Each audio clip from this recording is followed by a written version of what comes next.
Hello, hello, hello. My name is Teresa Micheletti, and this site is called Take What Rings True. So let's make sure. So, Take What Rings True. Today, I want to talk about worry and worrying. I don't know about you, but I have spent some time worrying. Maybe everything's wonderful in your life. About anything. Now, that is possible if you have something called a rest life, like between other lifetimes, but it's pretty rare. So, my friend Sylvia, my mentor, would say, okay, you want to worry? Assign an hour or 45 minutes or give a slotted amount of time. This is the time you're going to worry. And then you let it go. Now, a good thing to do is if you're going to worry about something, then give it to God. And I'll explain about that. So we get programmed that we should worry. Right now on television, there was an advertisement for flu season. So we should be engaged in worrying about flu season.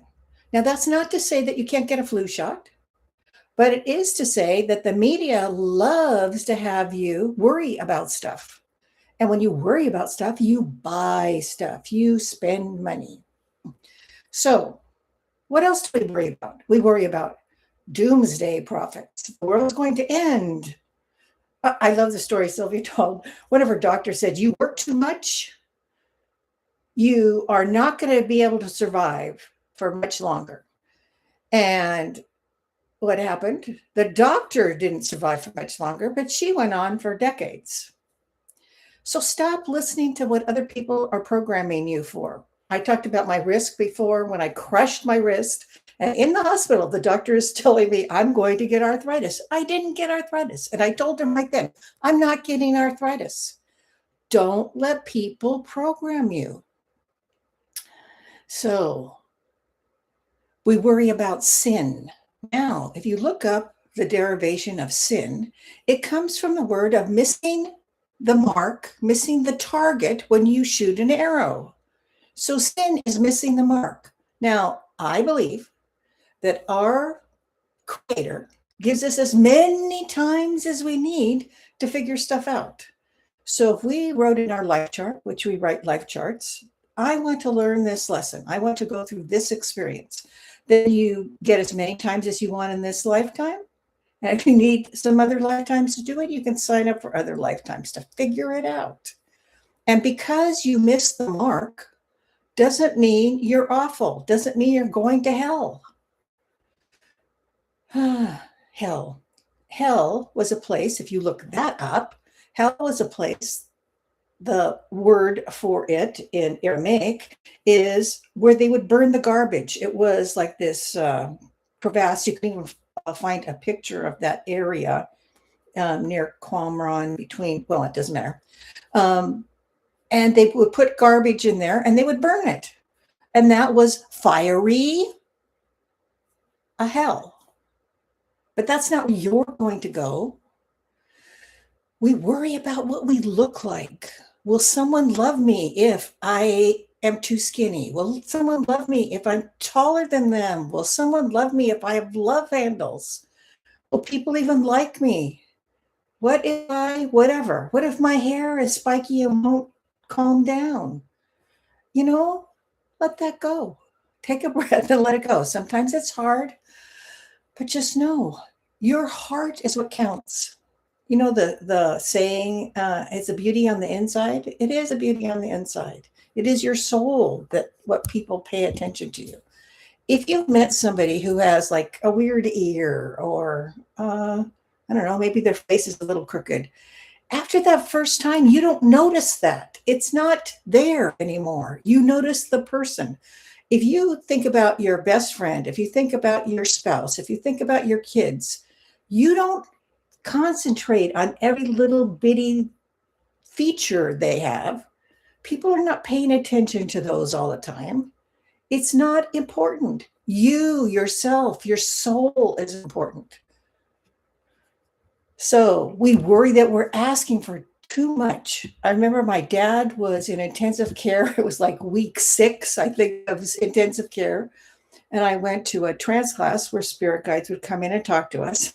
And I asked the master healer, Rahim, who was the spirit guide who came in, am I asking for too much? Because I'm praying more than once a day, like many times a day, asking for whatever the issue was. His blood's not flowing well. They think that his muscles, his knees, and stuff are not going to work well. So I would ask for the whatever it was, whatever the ailment of the day was, or whatever the 7 doctors would say is wrong with him, because he was in like a coma. I would ask, I would pray, I would ask for help. I was asking for Rahim to come, the master healer, to come every day and check over him and ask for healing angels. And he said, you cannot ask for too much. Stop believing that you can only ask God once a week for something. Or you've already prayed today, I can't pray anymore. God does not have a little tick paper and say, oh, they've already prayed today, I can't listen to them now. That's garbage. I don't know where that came from. I guess because we're told when we're in life that we're not worthy, or we get the feeling that we're not worthy. You're worthy. You are a spark of God. Stop worrying about bothering God. You can't bother God. God loves you and is always in communication with you.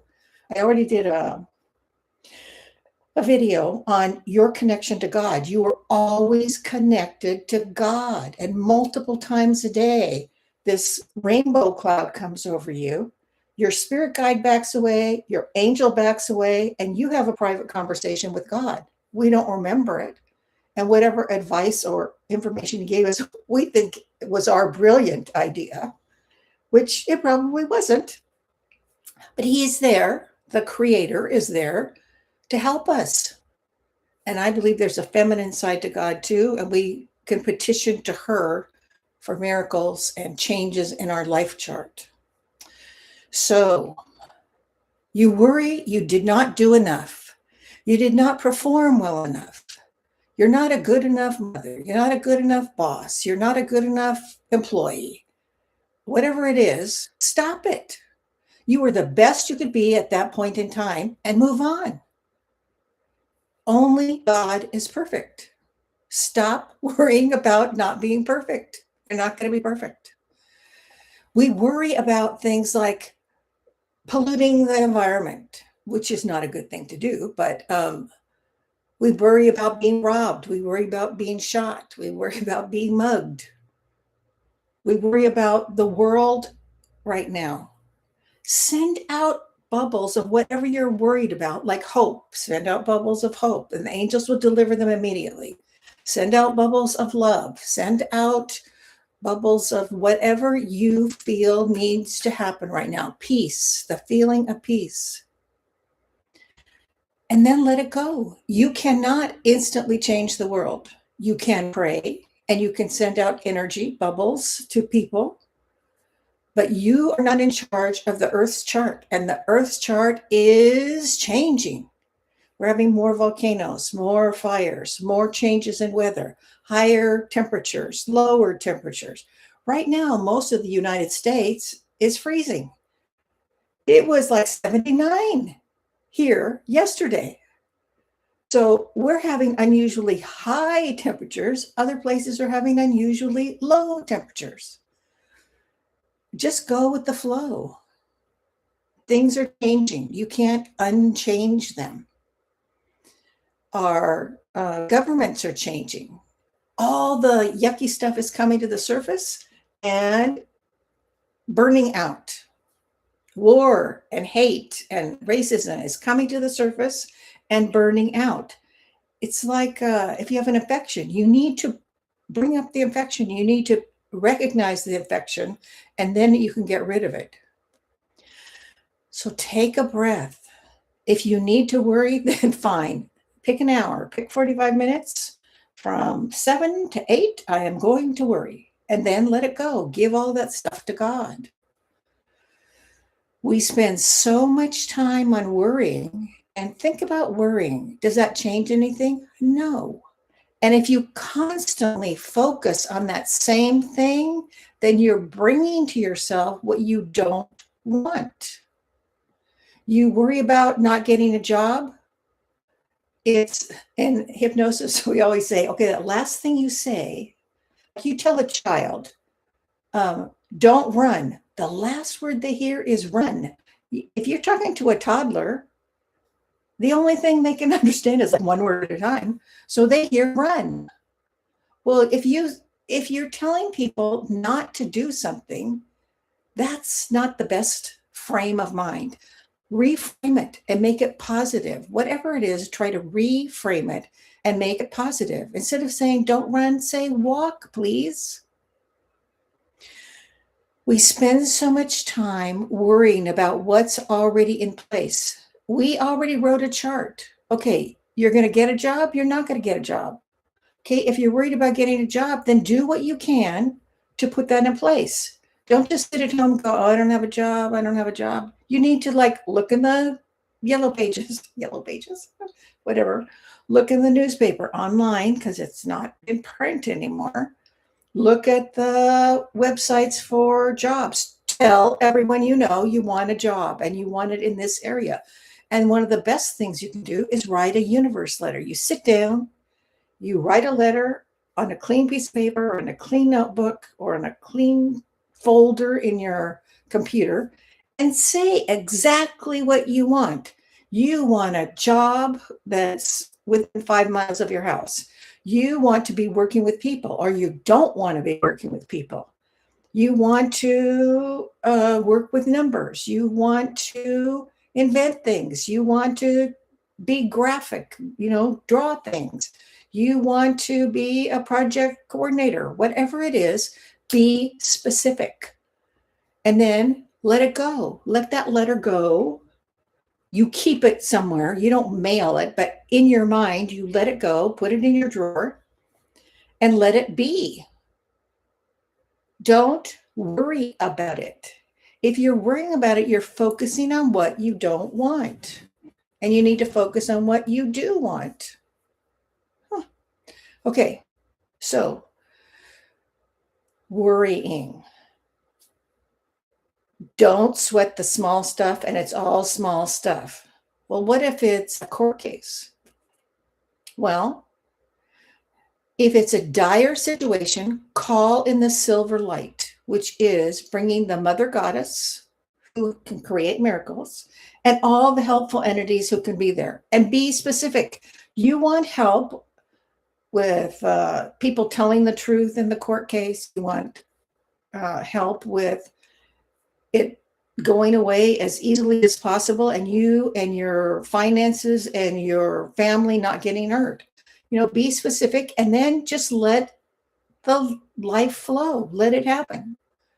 I remember when I was in a court case, the lawyer, my uncle died. I was his conservator, and the lawyer was crooked. He accused me of trying to arrange to have my parents and my aunt and uncle killed or murdered or go away so I could inherit the money. Well, at that time, I thought he had still given all of his money to the University of California. I didn't even know there was money available to the family. But he was a crook. So in the court, I asked that the silver light come, and I asked that purple light be around his head, which is for telling the truth and correct thinking. And my lawyer called his lawyer on the stand and elicited all the things he was doing wrong, all the things he was doing illegally. Shortly after that, he retired. Anyway, that's a story for another time. We spend so much time worrying about what's already in our chart, what's already predestined that you wrote in. I want to experience whatever it is. I want to experience bankruptcy. Well, then you're going to go through bankruptcy. That doesn't mean it can't be a short amount of time. So you can ask, when you're asking for prayers, then ask for it to be lessened. Ask for it to be as minimal as possible. Remember, I told you probably a year ago, I had this feeling I was going to be in an accident. So I asked for it to be minimized. Well, twice a car ran the stoplight or stop sign and almost hit me. And then the third time, this lady went from the left hand turn lane to right in front of me when the signal changed and I was going straight. Well, I have fast reactions, so she wasn't able to get in front of me, but she sideswiped my uh, side mirror, and there's a little tiny crack on the edge of the light. It has the light that's tiny that you can see that light and then the mirror. So it was minimized because I asked for it. If you think that, I mean, you can ask for that generally right now. If I'm going to be in an accident, I want to be as minimal as possible. I don't want to have to go to the hospital. I want my vehicle to be as minimally damaged as possible. You know, like a fender bender instead of a full on totaled car. Anyway, whatever it is you're worried about, then put in place what you want.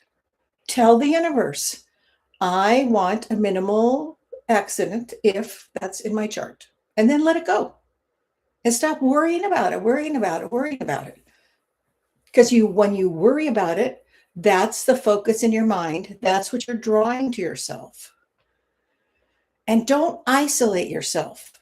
If you're trying to go through life, if you isolate yourself and you become inactive, then when you worry more.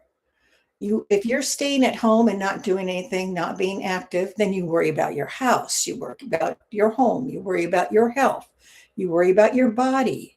You watch media or listen to it on the radio, and all of a sudden it's like, oh, I might have cancer. I might have heart disease, diabetes. Oh, yeah, the doctor talked about that. I have relatives who have diabetes. And you start programming for you to get it, and you didn't even have to have it. So you can be as well as you want to be. If you wrote in your chart that you're going to have MS, well, then you're going to have MS because you wrote it in stone. This is an experience. Well, maybe you didn't say it was going to be for the rest of your life. You were not going to have the symptoms for the rest of your life. Then be like Montel Williams and do things to make yourself feel better. Do like Donna Eden, who got over it by using energy work. There are ways to change what is happening to you. Pray for it. Be specific. Don't program yourself and don't let the media or a doctor tell you, like the doctor was going to tell me that I was going to get arthritis. What? He sees my book of life? He sees my chart? No. He's just making an assumption and he's programming for people to get arthritis. And then if people believe it, then they write that in their chart. I'm going to get arthritis. Don't. Let that go. Make it go away. Hey, Hilda. Yay. So there's so many commercials that talk about all this stuff that you don't want. Now, Rahim, a spirit guide, would say to negate those things. One thing he said to do was think of an audio in your forehead and just touch your forehead. People don't know what you're doing. You're just touching your forehead and eject that audio. It's like, I'm not going to accept those thoughts. They're saying, oh, it's flu season. You know, you're going to get the flu. Eject that thought. You don't have to keep the programming that media tells you about.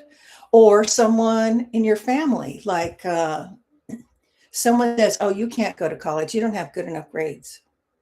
Well, the doctor I talked to yesterday said, I was a biology major and we were talking about, biology. We were talking about my body.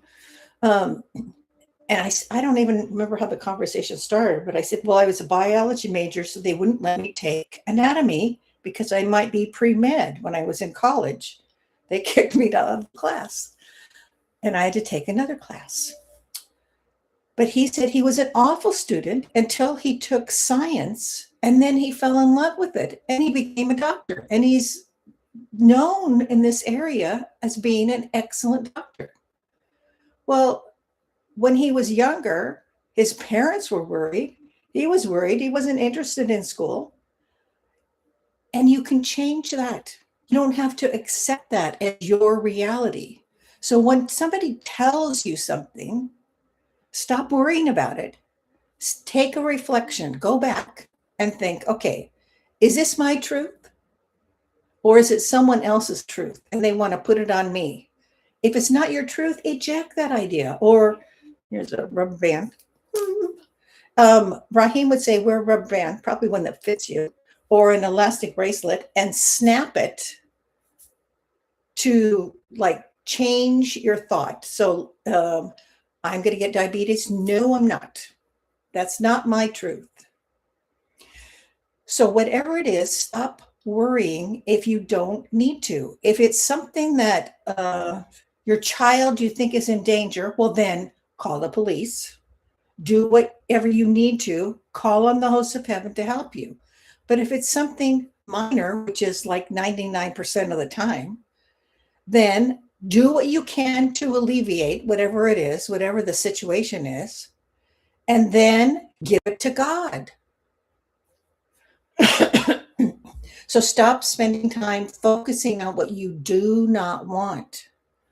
Now, if the doctor says there's a whatever percentage chance that you're going to get blah, blah, blah, whatever disease or ailment is, number one, decide. Are you eating real food? Are you exercising? Are you getting out and not isolating yourself? Then tell yourself you're going to be well. And then talk to your body and tell your body that you want to be well and what you want your body to do. And then give the rest of it to God and let God take care of it. One of my favorite things to do is get a bowl of sand or a box or whatever of sand, and then create some worry beads.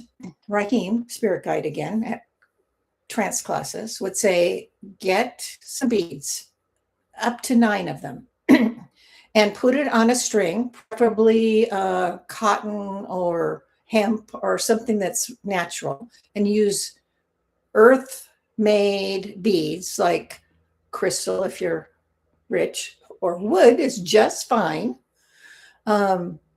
And put the beads on a string. And then before you go to bed, you assign a worry to each one. So maybe one worry is your children, and the next worry is your health, and the next worry is your failing car, and the next worry is your boss. Whatever it is, you put the worries on the beads, one worry on each bead, not 5 worries on one bead.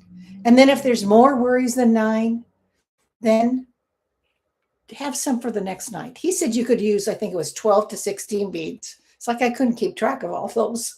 So, but limit the amount of beads.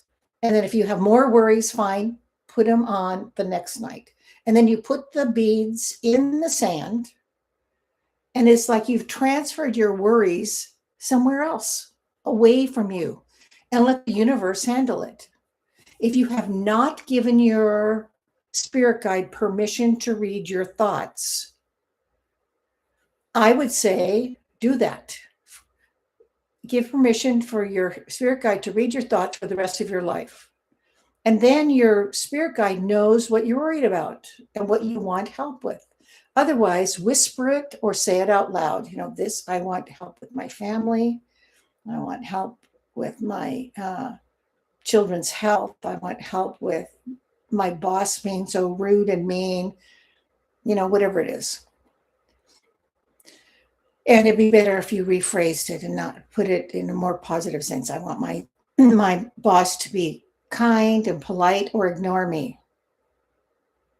So make it more positive. That's a better way to do that. So your worries, put your finance bead, your health bead, whatever it is. And you don't have to have the same one every night. It isn't, the blue one is family and the Red one is finance, whatever. That's not important.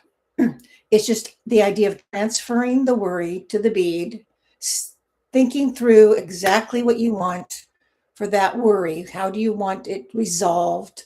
And if you don't know, that's fine. You just say, I want help with my dad's being in a coma. I want him to be well.